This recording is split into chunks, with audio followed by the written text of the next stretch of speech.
Welcome back mga kabayan. Nagbabalik po muli ang hinulingkod upang magbigay sa inyo ng mga bago at nagbabagang mga balita.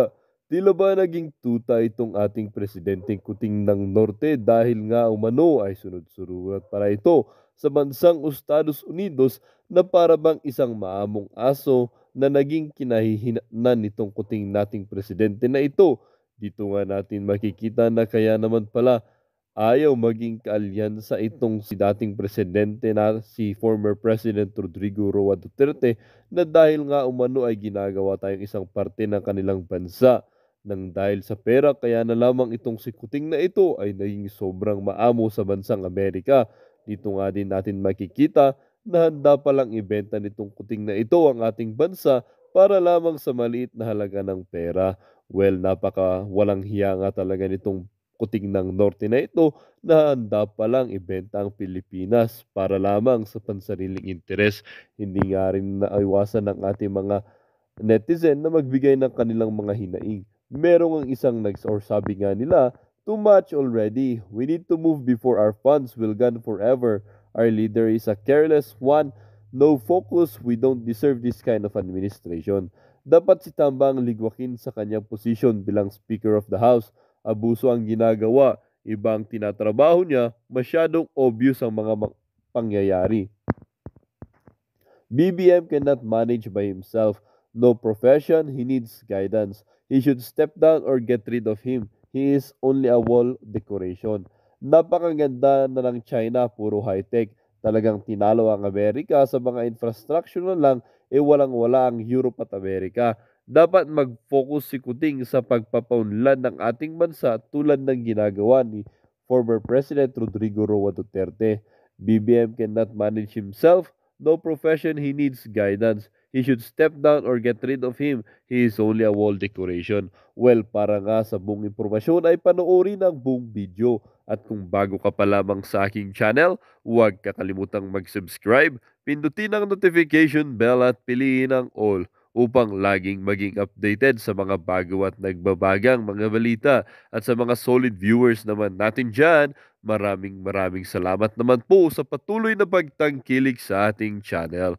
Tuloy-tuloy lang po ang laban para sa katotohanan at para sa kinabukasan ng ating pinakamamahal na bansang Pilipinas. Maraming salamat po at God bless. Sayang yung panahon na ginugugol dyan sa mga ganyan. Kasi kung talagang ironclad ang MDT at ang Amerikano naandyan sa atin immediately, you don't need to go around and do a road show.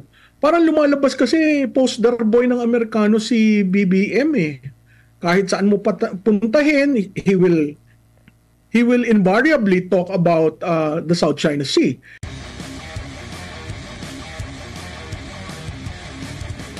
Ano sa tingin niyo yung tinatahak ngayon ng foreign policy ng ating pamahalaan? Kasi sabi niya dati na friends to all, enemy to none. Ngayon po, we are very inclined na doon sa taga-west. Mababawi pa ba yan, ma'am? Ano pa yung suggestion niyo po? Kung tsaka yung mismong kapitbahay natin parang hindi rin masyadong sumasang-ayon doon sa foreign policy. Alam mo, Admar Carlo, doon sa tanong ni Carlo, mababawi pa ba? Oo naman, dahil you are a nation, di ba? An Asian for Asians. At titingnan natin sa kasalukuyang ikot ng mundo, we are in the Asian century.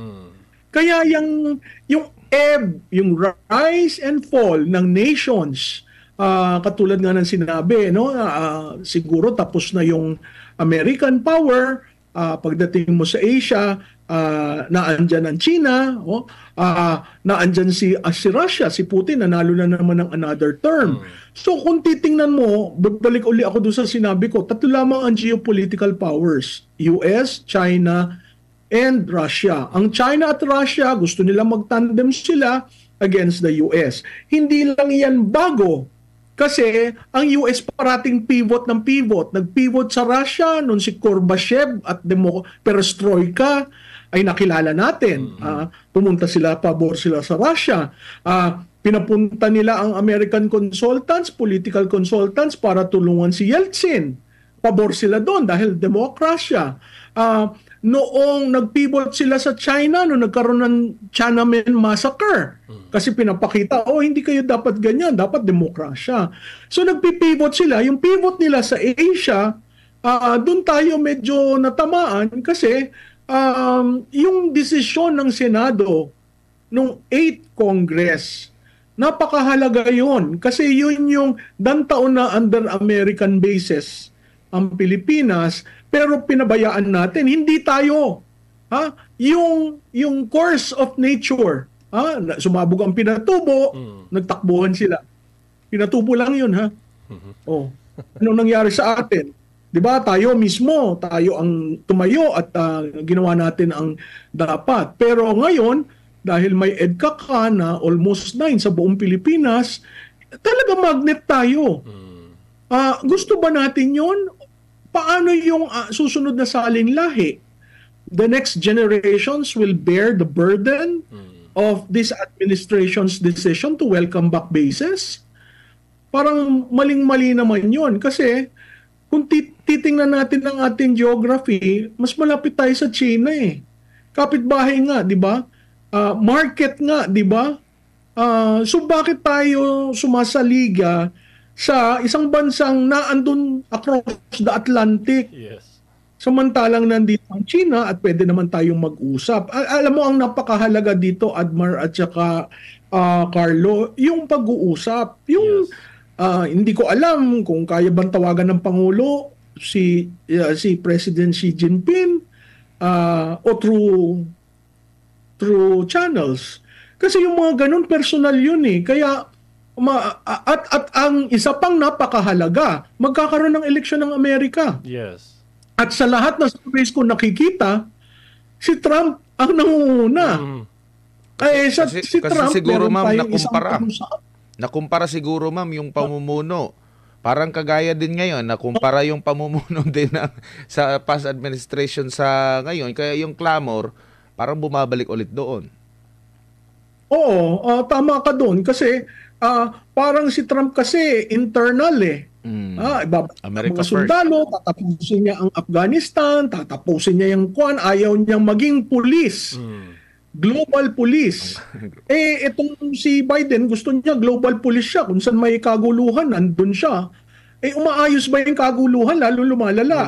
Diba? I think a perfect example is Israel and Hamas. How do you resolve that problem? Mahirap. Dahil ang dami nang namatay, kahit mga bata kasama. Sa world opinion, ang US hindi kagustuhan dahil sa nangyari sa yung track record nila sa interference in internal matters. Kasi nga, they consider themselves as the global cup. Ngayon tayo alipin sa gigilid ng global cup eh. Napakahirap naman nun kasi parang itinabi mo yung pinaglaban natin at binoto ng Senado, ha? The Senate is the treaty ratifying body. Pero sa pag-assume ni President Marcos Jr., kaagad nawala yun. So, at kaagad na open lahat. Anything na kailangan ng Amerikano, let me know. So, parang ako naman, sandali lang, kung hindi ka proud sa pagiging Pilipino, isipin mo naman yung bansa mo.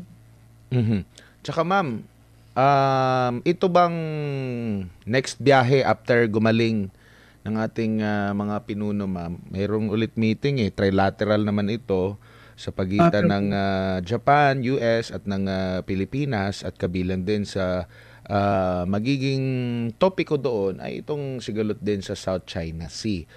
Parang hindi talaga tugma, ma'am. Naghihimok tayo, nag-iikot ang Pangulo para makakuha ng foreign investment sa Chacha, itong sinasabi economic provisions natin. Yet ngayon, ito pa yung pag-uusapan. Makakatulong ba ito, ma'am, or ano? Sayang yung panahon na ginugugol dyan sa mga ganyan. Kasi kung talagang ironclad ang MDT at ang Amerikano naandyan sa atin immediately, you don't need to go around and do a road show parang lumalabas kasi poster boy ng Amerikano si BBM eh. Kahit saan mo puntahin, he will invariably talk about the South China Sea. So nakita natin yan sa Australia, nakita natin yan sa Germany, nakita natin yan sa Czech Republic. So parang bang sa English, harbinger of Western hope. Medyo napakahirap noon kasi yung panahon mong i-google dyan, i-google mo na lang sa Pilipinas. Ayusin natin ang bansa natin, ayusin natin ang ekonomiya natin, ayusin natin ang issue tungkol sa presyo. At saka, kung okay na tayo, at saka ka mag-isip na, una muna siguro ASEAN. Kasi nandito tayo sa Asia eh. Unahin muna natin yan. Kasi 10 bansa yan. At kung makuha natin yung 10 bansa, napakalakas na puwersa para yan maging basehan ng pag-uusap natin with China and even the US. Makikita mo dun sa 10 bansa, halos yung mga originals nagsalita na. Indonesia, Singapore, Malaysia, nagsalita na. Meron namang nakuha ang Pangulo, ma'am, na pangako na mahigit 4 na trilyong piso. Hindi pa ba yun sapat para gumanda ang pamumuhay natin, yung mga pledges na yan? Pag ako matutuwa pag totoong pera yan. At ako, ang hinihintay ko talaga, okay, binuksan natin ang bansa para sa mga interest ng Amerikano. Ano yun? Libre? Ano yun? Libre na, binabastos pa tayo? Para namang ang baba ng tingin mo sa Pilipino. Oo. Bakit nagawa kaya ng dating administrasyon, hindi naman pala biyahe si PRRD, at hindi rin naman, ang lagi nilang sinasabi, nagpapakilala kasi ang ating Pangulo. Dapat pa bang magpakilala ang Pangulo natin? Bakit nagawa ni PRRD noon ito? Kasi ang nangyayari batay sa datos, parang kada isang buwan, isang biyahe abroad. Actually, si PRRD ginawa rin niya ang pag-travel, pero ang punto niya doon sa OFW. Nasa ng mga OFW? Gusto ko silang makita, gusto ko malaman ano ang kanilang estado. Ito, parang yung pag-ikot mo, pinapabango mo yung Marcos, pinapakita sa lahat na this is the son of Ferdinand Marcos. Invariably may kakabit yun dun sa tinanungan ng Australiana. No? Pero at the same time, kung saan siya sabihin kung yung lahat na pinuntahan niya, mga kaalyado yun ng Amerikano eh. Wala pa akong nakikita na pinuntahan niya na hindi kaalyado ng mga Amerikano.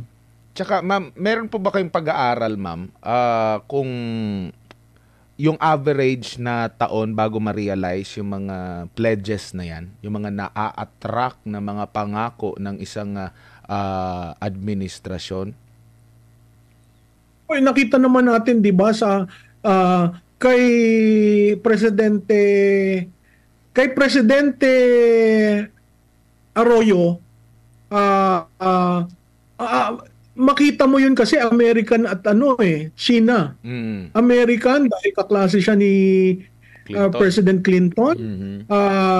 China dahil very close siya doon sa mga, di ba, yung mga karamihang naging issue na mga tren at saka telco, mga inchiki. Tama. Yun. So, makikita mo pareho niyang pinaglalaro. Pagdating mo kay President Aquino, ang China, kaya dahil dyan sa ruling.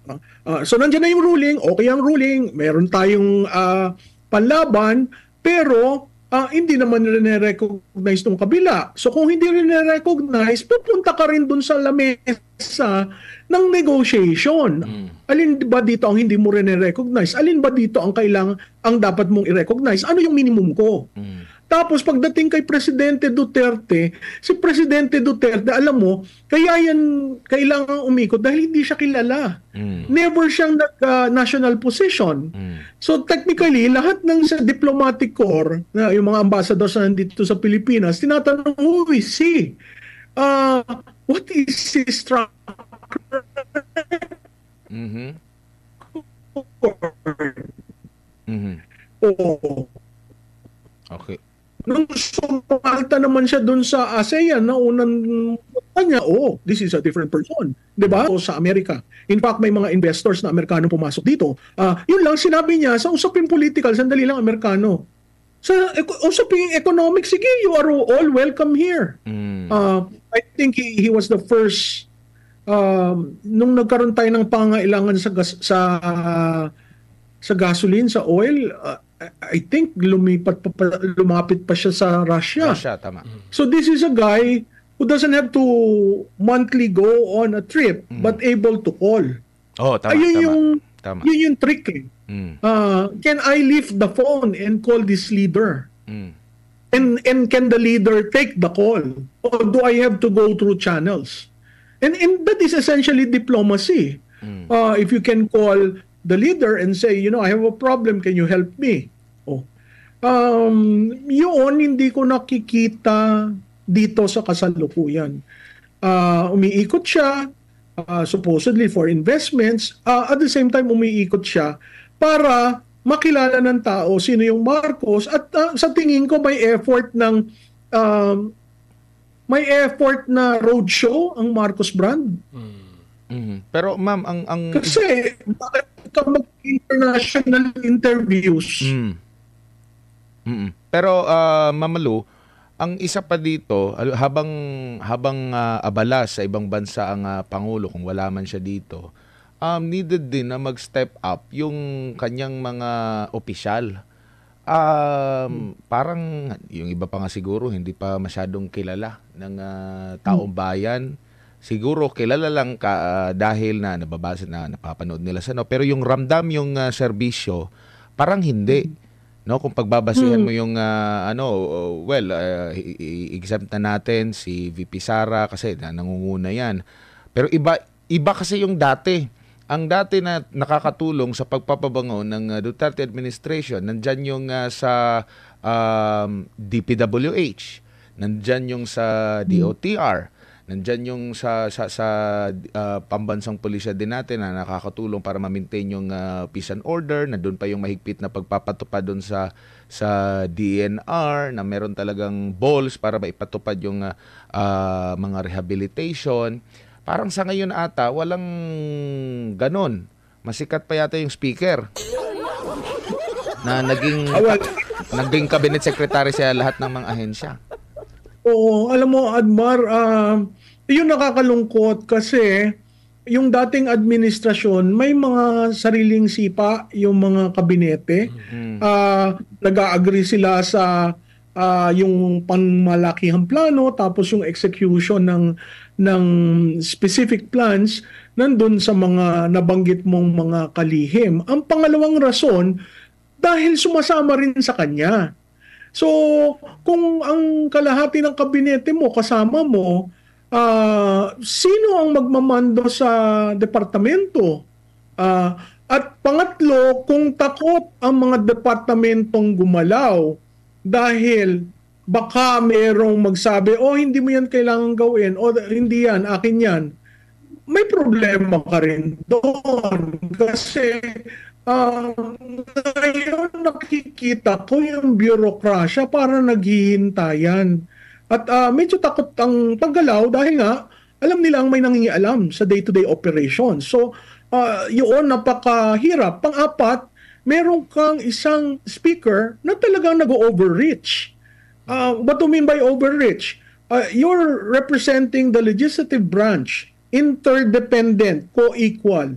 But if you are doing already the job of the president, then there is something wrong there. can not the president delegate those things to his cabinet secretaries? So, makikita mo may blurring of the lines ng executive at legislative insofar as the House of Representatives is concerned. Sa Senado, klarado, we legislate, we enact measures. We do not implement. Kaya nagkakaroon ng banggaan eh. At doon lumalabas yung interest ng pamilya. Dati kasi wala naman tayong speaker at president na ganyang ka-close na first degree, second degree of consanguinity.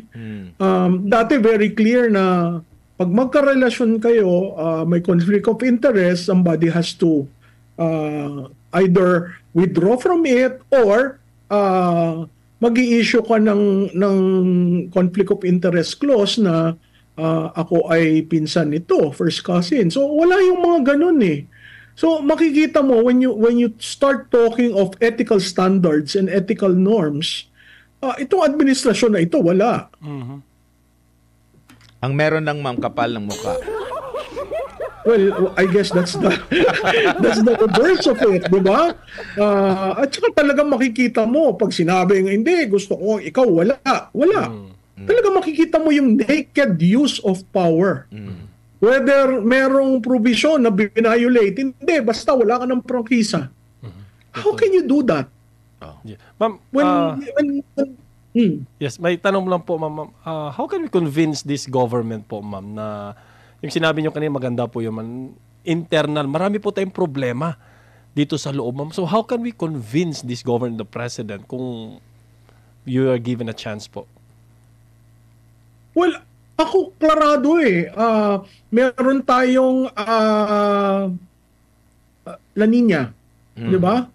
El Nino rather. Magkakaroon tayo ng El Nino. Water will be very hard to conserve and to have. Meron tayong pag-aani, di ba? Yung pag-aani na yan, may kwan sa supply and demand ng ating pagkain. Meron panukala tungkol sa pagtataas ng minimum wage. Ito mga basic. So kung naayos mo yung trabaho, naayos mo yung pagkain, naayos mo yung kalusugan, at ito'y nararamdaman, hindi lang proclamation, hindi lamang nasa papel, then sige, pumunta ka abroad. Sige, bisitahin mo yung mga OFW. Yung rason mo, any sitting president will have to go abroad because of the large numbers of OFW. Now, ano ba ang programa mo sa reintegration? Ano ba ang programa mo sa mga OFWs na matatanda na gustong bumalik? Di ba, wala tayong naririnig na gano'n. So, samantalang ang OFW ang isa sa drivers ng ating ekonomiya by the remittances. So, tapos ang ginagawa lamang, hindi makikipagkita kami, pero mapupush yung mga organizers na magdala ka dito ng tao para may papalakpak sa amin. Parang hindi naman tama yon. Maganda sana kung ang sinasabi niya, o itong mga batas na ito napirmahan na namin, o itong mga reintegration plan na ayos na namin. Wala namang ganong sinasabi eh. Ang sinasabi pa rin, yung issue sa South China Sea, yung issue sa Saligang Batas, di ba? So yung basic, yung politics of the stomach, yun ang kailangang maipresenta at maramdaman ng tao. Siguro ma'am, ano na lang po ang mensahe at paalala ninyo sa taong bayan?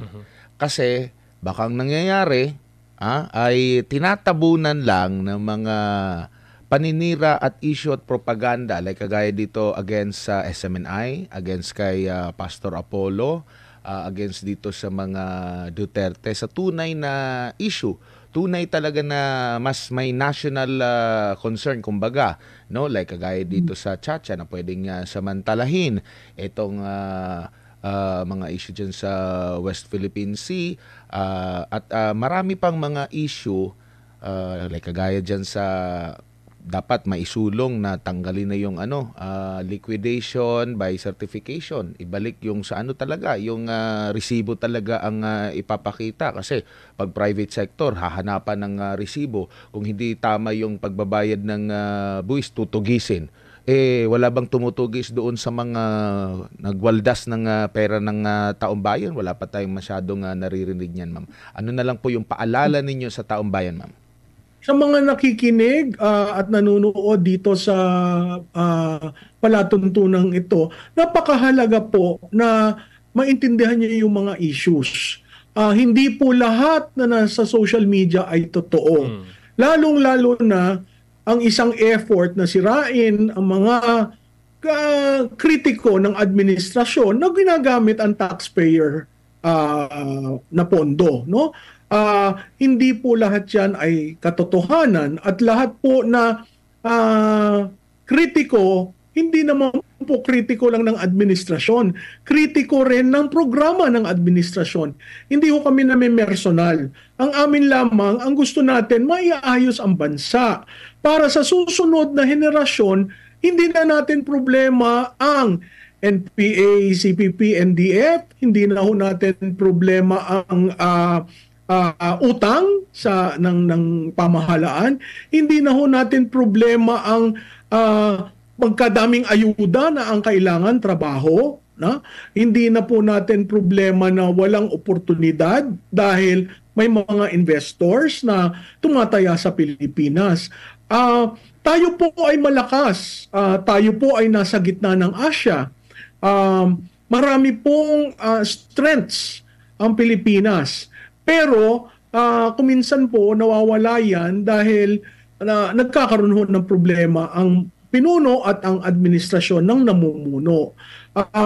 Habaan po natin ang pasensya, magsalita po tayo, makinig, at yung to act on ano ba dapat ang mangyari sa ating bansa. Hindi lamang po tayo botante ng isang panahon. Tayo po ay citizens ng ating bansa. Tayo po ay Pilipino. So, tingnan po natin ang nararapat sa ating bayan para maging matiwasay tayo at matatag sa susunod na salinlahi. Well, dito nga nagtatapos ang bidyong ito. Kayo naman po ang aking tatanungin, mga kabayan. Ano naman po ang inyong mga reaksyon sa balitang ito? Ang ating comment section ay bukas para sa inyong mga samot-saming reaksyon at komento. Lagi niyo pong tatandaan na bilang isang mamamayan ng bansang Pilipinas at bilang isang botante at bilang isang matapat na mamamayan na nagbabayad ng buwis dito sa bansang ito, ay kailangan din natin magsalita at mag-react. Huwag kakalimutan, do not let your thoughts left unspoken. As citizen of this country, your thoughts matters. Muli po, kung bago ka pa lamang sa aking channel, huwag kakalimutang mag-subscribe at pindutin ang notification bell upang laging maging updated sa mga bago at nagbabagang mga balita. Huwag din kakalimutang mag-iwan ng like at i-share ang bidyong ito upang ang inyong pamilya, kaibigan at kakilala ay maging aware din sila sa kung anong nangyayari sa ating pinakamamahal na bansang Pilipinas.